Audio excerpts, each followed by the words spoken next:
Okay, so welcome back. Today we're looking at a game between Dogmeet and Via Anime in the training tournament. We actually have Dogmeet on the call. You want to say hi, Dogmeet? Hello, people. That's Dogmeet. And then we have Sterngard 2, who may or may not contribute to the to the call. You want to say hi? I never contribute anything. Okay, great. Um, yeah. Perfect. Anyways, so Dogmeet is a beginner. I think that's fair to say, right? Dogmeet. Yeah, I picked up this game during Christmas sale, so like what, 2 months ago when it was Christmas. Yeah. So we're excited to have him here, and basically Via is a pretty experienced player at this point.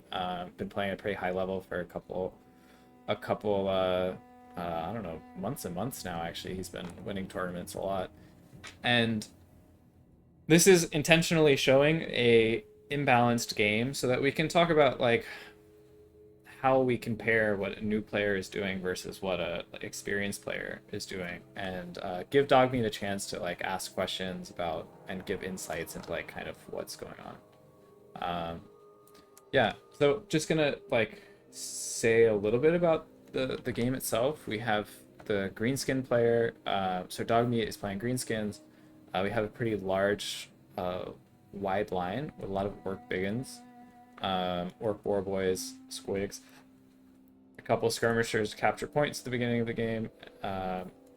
Grimgore, Chad Hyde, and the Orc Shaman, with Brainbuster, Gaze of Mork, and Iriko. So it's a pretty good spell kit. I'll compliment you, Dogmeat, on your spell choices. Thank you, thank you. Uh, I didn't want to just use Foot of Gork because that seems to be the only thing everybody spams, so I try to like diversify my spell list. yeah, funny enough, the spell kit that you picked is probably a little more meta, quote unquote meta. People at the higher levels tend to not to prefer Fist of Cork because I guess its AP isn't very good and it's very slow, so it's kind of easy to dodge. So it's just like, That's funny. I picked a meta without knowing it. yeah. And then from Via Anime, we have just shit ton of spears. Oh, sorry, language. A ton of spears, and a master engineer with just pigeon bomb, and then a burning head caster with a few handgunners. So I guess before we start, what was your thought process with this build, Doug? Um, so this is actually, I just say caveat, my first time playing like orcs, in a online environment. So, my thought process behind this was, okay, I'm up against Empire. They're probably gonna have a ton of like shooty and stuff like that. So I kind of needed to have a lot of units to like oversaturate their targeting, and essentially kind of just the game plan was pick a whole wide line to like, envelop them and try and use my squigs and boar riders to hit their back line because Hellfire rockets seem to be a really popular choice against Empire. And then the Grimgore pick. Grimgore just beat stick. Didn't know if Karl Franz was coming or not. A little bit of it was I didn't. I just wanted to have somebody really solid front liner, protecting my boys, and if somebody got too close to the main objective, a great duelist. Yeah, nice. Okay.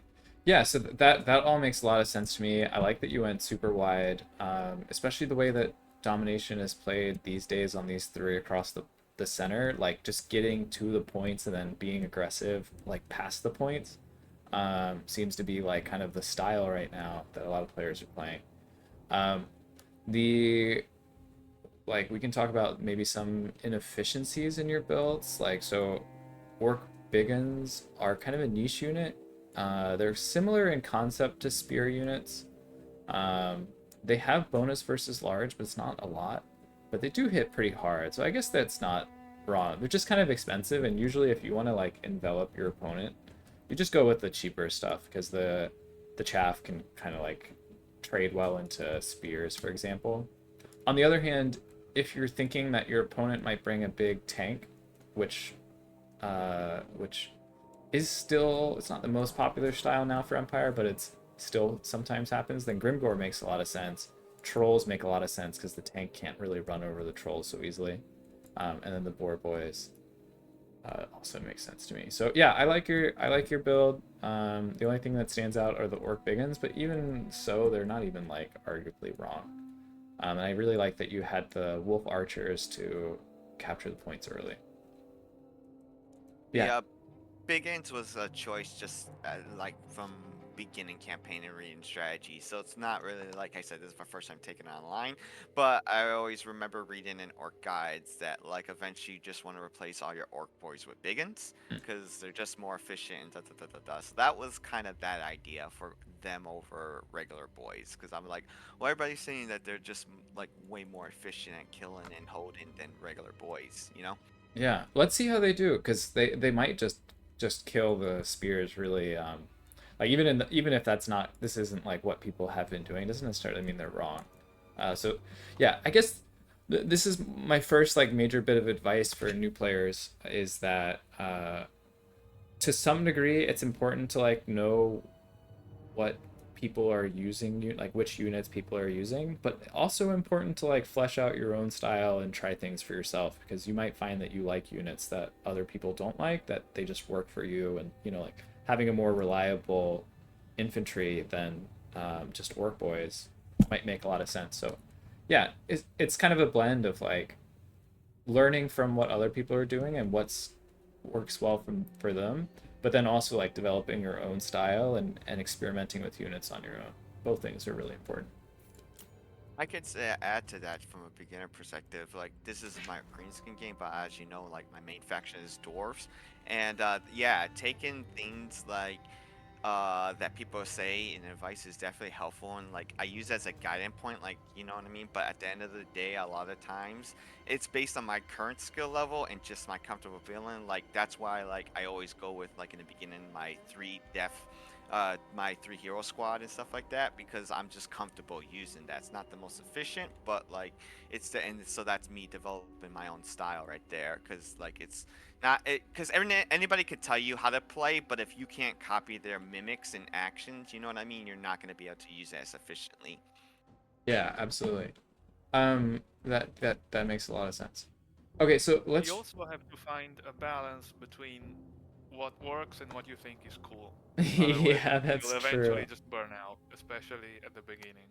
Like if you like uh, hero squads and Grimgore, just play with Grimgore. He'll kill everything. Eventually, you'll grow to a point where you can make it work with your own style.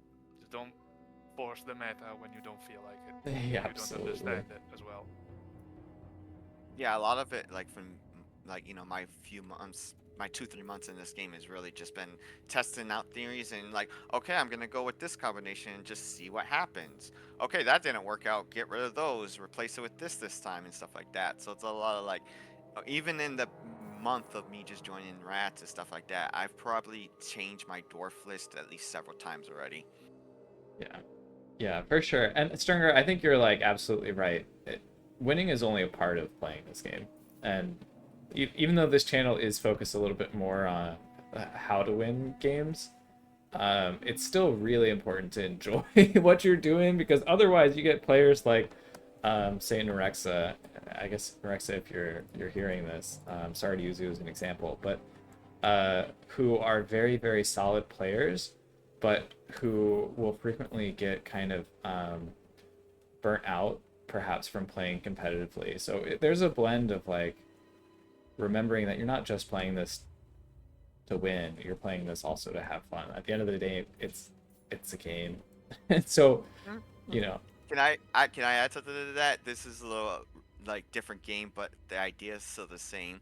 When people in MMOs like EverQuest and WoW would always ask me what class to play, I would always tell them, you know, it doesn't matter what the meta says and anything because if you're not having fun playing the class you're playing, like if you like healing and you're playing a rogue, right? But you don't like DPS, you're never gonna see level 60 because you're gonna get burnt out the game or just tired. You know what I mean? You're gonna be like, ah, this is not fun.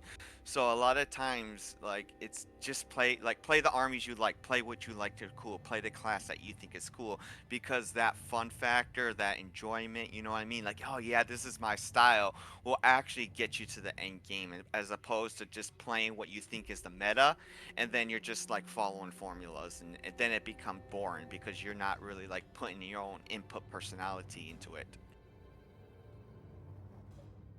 I think this would now be a good time to start the game before we talk too long about Yeah. the overall. But I do really appreciate it. This is a really good conversation. But okay, let's start in 3, 2, 1, play. Okay. Right. Yeah, but I think those concepts are really important, and remembering that it is just a game is, pretty critical. Not everybody has that problem. Some people are kind of the opposite, where they just want to play, and I've done that too at times. Where I've okay. Anyways, talk about the war wagons for a second. War wagons can pay for themselves. They can be used in melee, but they're very slow chip. To some degree, you can ignore them. Sometimes you could just cast your Gaze of Morph or something to slowly kill them. I do think they're a very smart choice in this matchup. I know they're generally viewed as kind of bad, but they're so much easier to protect than static shooting. I think Empire needs something like Morpho Wagons in this matchup. Unfortunately, the big uns give the mortars more of a target than they usually would. Oh, I don't know if you know this about squigs, but they're large units, right? So they can get stuck on spears and just die. That's actually something I didn't know. They count as large. Yeah. Empire spears will trade pretty poorly into the infantry, but it'll do very well into your large units, unfortunately. So that was a mistake sending the squads, squigs into the spearmen. Gotcha. Yeah, and I realized that. I'm looking at the trolls and the orc boar boys fighting in spearmen. It's kind of not the place they really want to be. No, it isn't. I was really bad at cycling charging because as doors, I never have to think about it. So that's actually something I gotta pick up for when I play orcs. But you're Burning head. I will say, playing on the points 3 across, look how you have all 3 points, and you're fighting him off the points. That's like totally the correct strategy. So that was kind of picked up from other people doing it to me so much when I first started playing. And then it dawned on me, well, they can't compete for objectives if they can never get close to it. And if you're, strong enough to hold them at the deployment, yeah. So we have your first summons, Orc Boar Boys, and 3 chariots. Chariots I don't hate because they're kind of will compromise the back line, and a lot of the spears in the front line are dying, but they gotta avoid spears. 3 is probably a little too many. Yeah, now that I know about the spears and actually what's going on, I'm like, oof. Yeah, I'm even thinking about that because the thought process behind that big squad honestly was just to run over archers in the back line and stuff. Right. And the It was a deliberate choice to wait until you had funds to summon multiple things at once, or was it? Yeah, I kind of wanted to I didn't want to spoon feed it. I kind of wanted to send it in waves,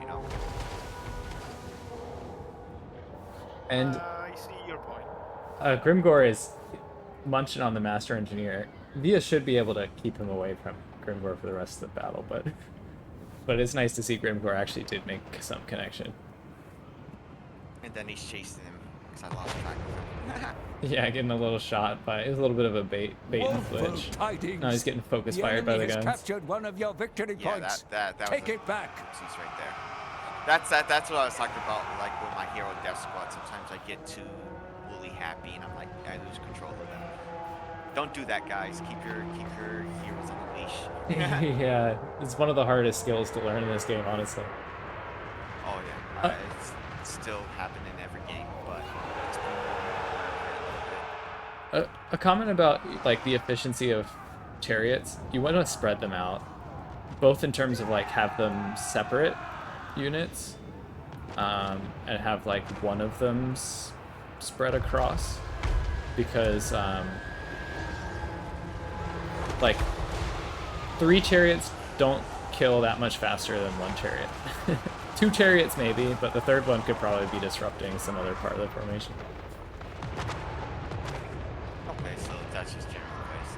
Yeah, I get what you're saying. Now, oversaturated target, I should have spread it out. Yeah.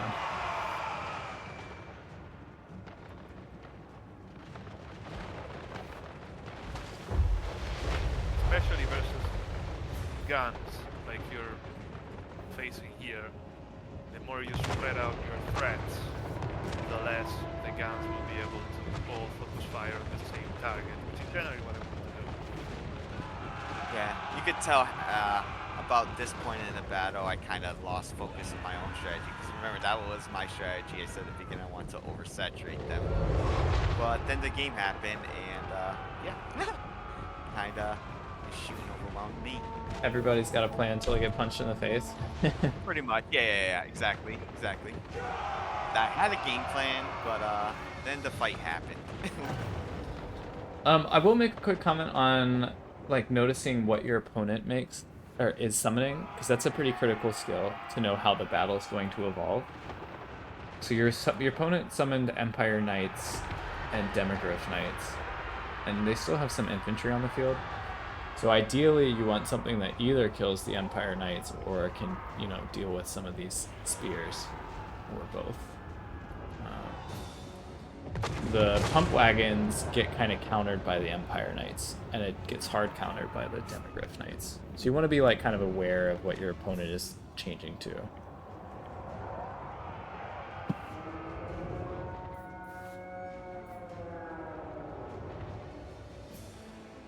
Oh, he's retreating his units. That's an important strategy that I like a lot of us beginners need to start learning too.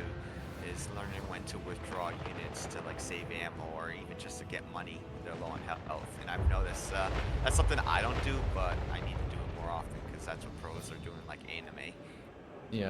Yeah, I would say that when you're unsummoning units, if you're a beginner, you might want to just unsummon them whenever they've routed, after they've routed. If you're Stern Guard, you need to learn to you need to learn sometimes if they're already at a point, you don't unsummon them. But More numbers frighten me, okay? You see the green bar is half, depleted. I'm scared and I withdraw everything immediately. Don't be like me, kids. yeah. So you have an Orc Boy unit on point 1 that has big un. You have a big un here. That's 50 models and maybe 30% health. Yeah, a little less than 30% health. 25% health. Because it's so close to the battlefield, it can still contribute a little bit, so it doesn't need a summon. But the big gun unit that's like routing off of the back of the map right now, if that rallies, you want to unsummon it ASAP. It's the kind of thing that you can think about. Like, is it going to make it back to the battle and make an impact right away? If not, just unsummon it. And the Orc Boy unit... It's a snap decision that comes with experience. Like, if you have a Dwarf Warrior that has rallied the corner of the map, you might as well unsummon it, because it's gonna take 20 minutes to get to the point. So, at this point of the game, the battle is pretty much over. It's gonna be very hard for you to... like, your opponent just has quite a large number of units left. Yeah, I'm getting 3 captain pushed into my objective now. Yeah. And the one grenade launcher is really difficult for you to deal with because you won't be able to shut that down, so it'll kind of clean up the rest of your stuff. Do you have any lingering questions about this before the game ends?